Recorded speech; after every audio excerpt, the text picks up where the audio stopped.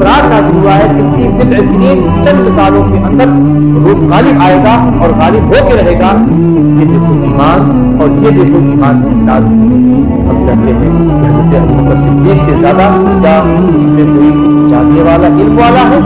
وہ تو کہہ رہے ہیں کہ جب یہ بات کو یہ علم اللہ کی طرف سے دے دیا گیا ہے، اور آج کا انسان چھبی نما جس کو 4 کتابیں کہیں سے پکڑا نہیں آتی ہے، وہ یہ کہتا ہے کہ معلوم ہے غیر کا علم نہیں ہے۔ اللہ سبوں کو ہدایت نصیب فرمائے۔ اور ظاہر بات ہے یہ آیتیں جب ہمارے سامنے گزرتی ہے تو ہمارا سینہ گدگد ہو جاتا ہے۔ دیکھو اللہ کے محبوب کا کس عظیم الشان انداز سے تذکرہ ہو رہا ہے، آپ کے ذکر کا ذکر ہو رہا ہے، آپ کے قادر ہونے کا ذکر ہو رہا ہے، آپ کے اللہ عظیم مخلوق ہونے کا ذکر ہو رہا ہے۔ اور ہم بھی کہتے ہیں تم چاہو حضور کا ذکر گر جائے نہیں مٹے گا، واللہ نہیں پیاری بات ہے، رہے گا یوں ہی ان کا چرچا رہے گا، بڑے خواب ہو جائے چل جانے والے اور مٹ گئے مٹتے ہیں مٹ جائیں گے آقا تیرے۔ یہ جاہل لوگ کبھی حضور کی شان کی گستاخی کر کے سوچتے ہیں حضور کا ذکر مٹا دیں گے۔ ارے تم کس ایک کی موجی ہو صاحب، تم کو تو اگر تم بندہ 4 بندہ مل کر پیشاب کر دے تو تم پیشاب دے سکتے ہو، لیکن ہم اپنے پیشاب کو بھی اتنا احترام دیتے ہیں کہ تمہارے اوپر پیشاب بھی نہیں، ہمارا پیشاب بھی تمہاری ذات سے زیادہ ملتا ہے، پیشاب بھی تمہارے اوپر نہیں کرنے جا رہے۔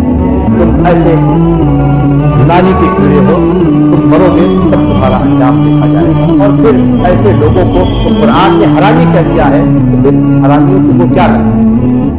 ان کا انداز وہی ہوگا جو ولید بن مغیرہ کا ہوا تھا، اور دنیا دیکھے انہوں نے بھی اپنے پاس شان کامیاب کی ہے۔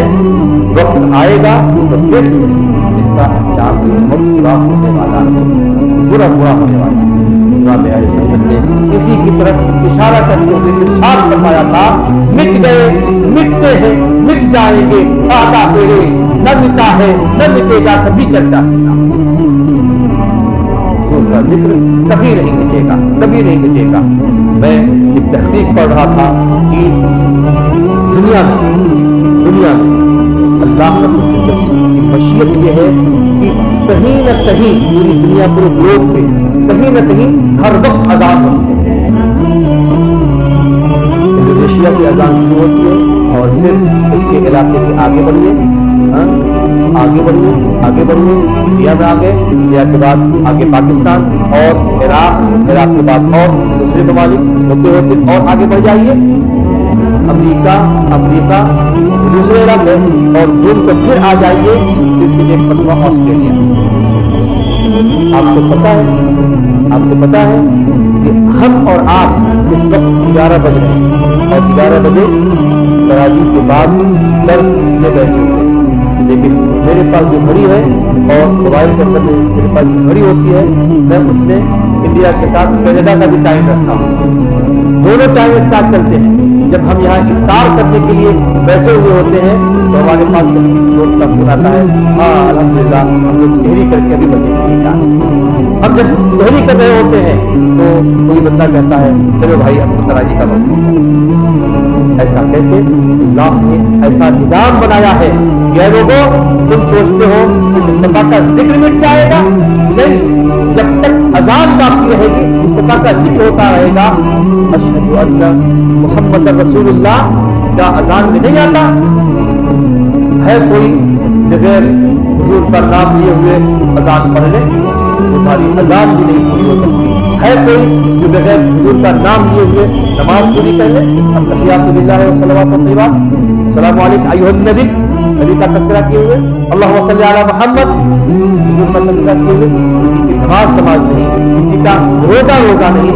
میں تو کہتا ہوں عبادتیں اگر مقبول ہوتی ہیں تو نہ خدا وہ حضور کے نام کے صدقے میں، تو حضور کا نام مٹانے چلے تھے۔ یہاں تو اللہ نے پورے عالم کو ایسا سرکولیٹ کیا ہے، اس طرح سے سرکل میں رکھا ہے کہ ہر وقت اذان ہو رہی ہے۔ ایک مقام سے اذان شروع ہوتی ہے، دوسرے مقام پر، تیسرے مقام پر. ابھی ہم فجر کی اذان چلتی رہتی، چلتے چلتے چلتے چلتے ظہر کا وقت آتا ہے، ظہر کا وقت یہاں آیا اور اگلے مقام پر عصر کا وقت ہو گیا، اگلے مقام پر مغرب کا وقت ہو گیا. کبھی نہ کبھی اذان چلتی ہے. بتاؤ جب تم اذان نہیں مٹا سکتے، یہاں چاہے جتنا سوال بچا لو، اذان نہیں دیں گے، دیں گے، اذان پہ پابندی کر دیں گے، یہ کر دیں گے، وہ کر دیں گے، لیکن الحمدللہ اذان بند ہونے والی چیز نہیں ہے. ہم نے تو وہ بھی تعریف پڑھی ہے. ایک وقت جب یزید ملعون نے نبی پاک صلی اللہ علیہ وسلم کی مسجد نبوی پہ حملہ کیا تھا، تعریف پڑھی ہے 3 دنوں تک مسجد نبوی کے اندر اذان نہیں، 3 دنوں تک مسجد نبوی کے اندر اذان نہیں ہوئی تھی. لیکن ایک صحابی حضرت سعید ابن مسیب یا تابعی تھے، وہ مسجد میں آتے تھے اور وہ خود کہتے تھے میں حضور کی قبر انور کے پاس بیٹھ جاتا تھا، جب اذان کا وقت آتا تھا مجھے اذان کی آواز سنائی.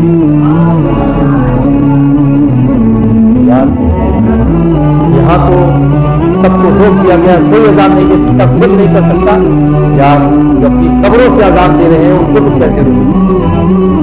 جو اپنی قبروں سے نبی کو یاد کر رہے ہیں ان کو کیسے روکو؟ ہمارا ایک سیل رواں تو تم سے رکتا نہیں ہے. میں خدا کہتا ہوں یہ جو جھنڈ میں آ کر ہمارے بچوں پر حملہ کرتے ہو، جھنڈ میں آتے ہو نا، ہم تو کہتے ہیں جھگڑا نہ کرو، لیکن اگر تمہارے اندر ذاتی پاور ہے اور واقعی تمہاری ماں نے دودھ پلایا ہے، جھنڈ میں مت آؤ. 5 ہیں تو 5 کے ساتھ آؤ، 10 ہیں تو 10 کے ساتھ آؤ. اب وہ میں کہتا ہوں یہ سب کرنا ہی نہیں. لیکن اگر تمہارے اندر اتنی ہی جرأت پڑی ہوئی ہے تو اپنی طاقت کا مظاہرہ اتنے ہی تعداد سے کرو جتنا ادھر ہے، تم کو پتا چل جائے گا. ایک کوئی اللہ کے رسول کا غلام کھڑا ہو جائے گا، تمہاری نانی یاد آ جائے گا. مسلمان صرف اس وجہ سے پیچھے ہٹ جاتا ہے کہ مسلمان کو اللہ نے کہا ہے کہ صبر کرو یا صبر کر لو. صبر کرنے میں ہی اللہ نے برکت رکھی. اور جب بات حضور کی عظمت کی آ جائے تو پھر صبر بھی نہیں، وہاں صبر بھی نہیں، وہاں تو پھر ہم متاولے ہو جاتے ہیں. ٹھیک ہے جو کرنا ہے کر لو، اب صبر بھی نہیں ہوگا. اور ہم حضور پاک صلی اللہ تعالی علیہ وسلم کی عظمت کا پہرا دینے کے لیے ہمیشہ تیار ہیں. اللہ رب العزت ہمارے آقا کی عظمت کو 4 چاند لگائے رکھے اور ہم سبوں کو حضور کی محبت میں اسی طرح سے زندہ رکھے. جب یہاں رکھے تبھی حضور کی عظمت سے رکھے، اور جہاں جائیں گے یقینی بات ہے ہم حضور کی عظمت کے سائے میں ہوں گے، ہم حضور کی عظمت کے سائے میں ہوں گے. ارے یار حضور ہم کو دنیا میں نہیں بھول رہے ہیں، وہ ہمیں قبر میں بھی نہیں بھولنے والے ہیں. ہمارا تو عقیدہ ہے حضور ہماری قبروں میں بھی آئیں گے، ہماری قبروں میں بھی آئیں گے، اور حضور کا آنا ہی ہمارے لیے نجات کا سبب بن جائے گا. یا اگر کوئی بیٹا ہو پریشانی میں مبتلا ہو اور اس کو سمجھ میں نہیں آ رہا ہے کیا بتائیں کیسے کیا کرے، اور باپ سامنے آ جائے، جب سامنے آ جائے، باپ کی مشکل ہو سامنے آ جائے تو بیٹا ویسے ہی گدگد ہو جاتا ہے. چلو ابا سامنے آ گئے، پپا سامنے آ گئے، والد صاحب سامنے آ گئے، فادر سامنے آ گئے، اب مشکل نہیں، انشاءاللہ مشکل دور ہو جائے گی. ماں اگر سامنے آ جائے تو پھر بیٹا سوچتا ہے اب کوئی مشکل نہیں، ماں کی دعائیں کام کریں گی. یار یہ تو ماں اور باپ ہے. بتاؤ کچھ اگر قبر میں حضور پاک تشریف لے آ جائے تب تو پھر ہمارا معاملہ ایسا ہوگا کہ ہم قبر میں بھی مصطفیٰ کے گیت گاتے جائیں. قبر میں ہوگا ہمارا داخلہ اس شان سے مصطفیٰ کے گیت ہم یہ قبر میں بھی گائیں، مصطفیٰ کے گیت ہم تو قبر میں بھی گائیں. اور ایک بڑی پیاری بات کہی اور ارشاد فرمایا تھا اب تو پائے ناز سے میں اے فرشتوں کیوں ہٹوں. قبر میں مصطفیٰ جب قبر میں تشریف لے آئیں گے تو امام اعظم مفتی اعظم نے فرمایا تھا کہ اب تو پائے ناز سے میں اے فرشتوں کیوں ہٹوں، مر کے پہنچا ہوں یہاں اس کو لبا کے. یار زندگی جو سب سے عظیم چیز تھی اس کو ہم نے ترک کیا، تب جا کے رسول اللہ کی زیارت ہو رہی ہے. اے فرشتوں اب تو نہ روکو، مصطفیٰ کے قدموں کو چوم لینے دو.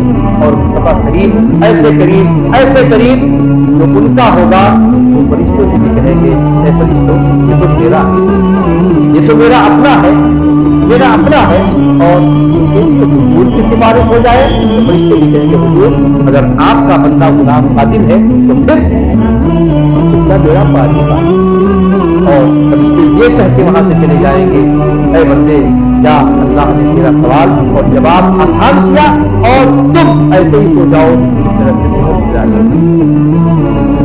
جس طرح سے دلہن سویا کرتی ہے، ہم اور آپ کو دوست بنایا کرتے ہیں اور یہ کہتے ہیں کہ فلاں کی وفات کے دن دوست بناتے ہیں، اس کی وجہ یہی ہے دوست کہتے ہیں شادی کو، اور جو دولہا بنتا ہے وہی سب سے ممتاز کہتا ہے، ظاہر ہے شادی کہتے ہیں خوشی کو، اور اس سے بڑھ کر اور کیا خوشی ہوگی کہ آج رسول اللہ کی زیارت ہو رہی ہے، ایک نیک بندے کو اللہ کے رسول کی زیارت ہو رہی ہے، اس وجہ سے اس دن کو شادی کہا جا رہا ہے، اور فرشتے کہہ رہے ہیں جس طرح سے دولہا یا دلہن سوتی ہے اس طرح سے سو جاؤ، اب تمہیں کوئی ڈسٹرب کرنے والا نہیں ہے، رب کی جب سزا آئے گی چلو اے لوگوں اپنے رب کے حضور میں چلو اور حساب و کتاب کے لیے تیار ہو جاؤ، تبھی اس کو اٹھایا جائے گا، اور وہ اس شان سے اس وقت بھی اٹھے گا اور یہ کہتا رہے گا مصطفیٰ جانے رحمت بلا کو سلام، شمع بزم ہدایت بلا کو سلام، کاش محشر میں جب ان کی آمد ہو، اور آپ اس کا مفہوم سمجھتے ہیں، کاش محشر میں جب ان کی آمد ہو، یعنی حضور جب قیامت میں آئیں گے تو اعلیٰ حضرت کہتے ہیں اے کاش ایسا ہوتا جب حضور قیامت میں آئے تو مجھ سے نسبت کی کچھ کہے ہر ہوتا ہے نا کہ کوئی آنے والا ہے اور کسی کو تیار کر کے رکھا گیا ہے تو اسے آئے تو اسی وقت پڑھنا ہے، پہلے نہیں پڑھنا ہے، مصطفیٰ کریم آنے والے پہنچ گئے، جیسے ہی داخل ہوئے اعلیٰ حضرت سے حضرت جبریل علیہ السلام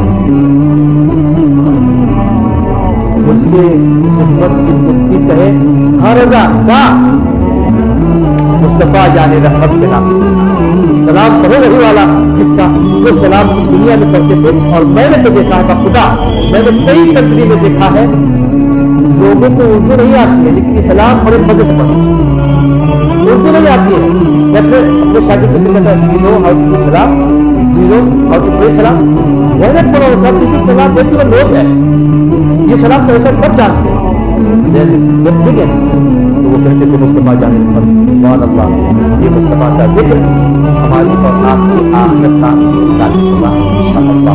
رب کائنات کی بارگاہ میں دعا ہے رب کریم ہماری اور آپ کی حفاظت فرمائے، اور ہم سبوں کو حضور کی محبت کے ساتھ زندگی اور حضور کی محبت کے ساتھ ہی اس دنیا سے ہم سبوں کا سفر آخرت نصیب فرمائے۔ ان اللہ و ملائکتہ یصلون علی النبی یا ایھا الذین آمنوا صلوا علیہ وسلموا تسلیما، اللهم صل علی سیدنا و شفیعنا و حبیبنا و بارک وسلم، صلاۃ و سلام علیک یا رسول اللہ صلی اللہ تعالی علیہ وسلم، سبحان ربک رب العزۃ عما یصفون وسلام علی المرسلین والحمد للہ رب العالمین۔ ایک سے وہی سلام رضا مصطفیٰ جانے